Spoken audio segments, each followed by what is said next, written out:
இன்றைக்கி மத்தியானம் என்னது எங்கள் வீட்டில் அப்படின்னு சொல்லி பார்ப்போமா. இன்றைக்கி வந்து ஒரு ஞாயிற்றுக்கிழமை அப்படின்னாலே நிறையா நாள் தொடர்ச்சியாக ஆன்லைன் டியூஷன் கிளாஸஸ் இருக்கும். அதனால் ஹோட்டலில் தான் வாங்குறது.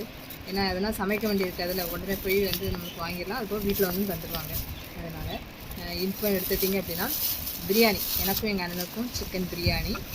எங்கள் அம்மாவுக்கு பிரியாணி பிடிக்காது, அதனால் அவங்களுக்கு மீன் சாப்பாடு, அதாவது மீன் குழம்பு, அதுக்கப்புறம் மோர் அந்த மாதிரிலாம் போட்டிருப்பாங்கல்ல, அதுபோக பாயாசம், சிறுபேர் பாயாசம், சரியா.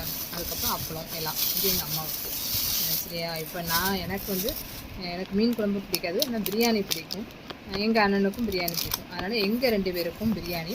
நீங்களும் எல்லோரும் சாப்பிட்ருப்பீங்க அப்படின்னு நினைக்கிறேன். அதேமாதிரி சாப்பிடல அப்படின்னா போய் சாப்பிடுங்க. நம்ம சேனலை இன்னும் சப்ஸ்கிரைப் பண்ணாமல் பார்த்தீங்கன்னா சப்ஸ்கிரைப் பண்ணுங்கள். அதுக்கப்புறம் நம்ம சேனலில் இப்போ லைவ் வந்துருந்தோம், அது பார்க்காதவங்க பாருங்கள். லைவில் eating challenge, ice cream eating challenge தான் பண்ணியிருந்தோம். அதை பார்க்காதவங்க அதனால் பாருங்கள்.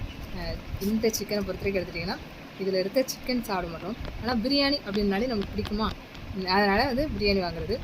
பிரியாணியில் வந்து பிரியாணி மட்டும் சாப்பிட்டுட்டு சிக்கனை வந்து பூனை கொடுத்துருது, சரியா. இது நம்ம பூனைக்காக உள்ள சிக்கன் எடுத்து வச்சுருவோம்.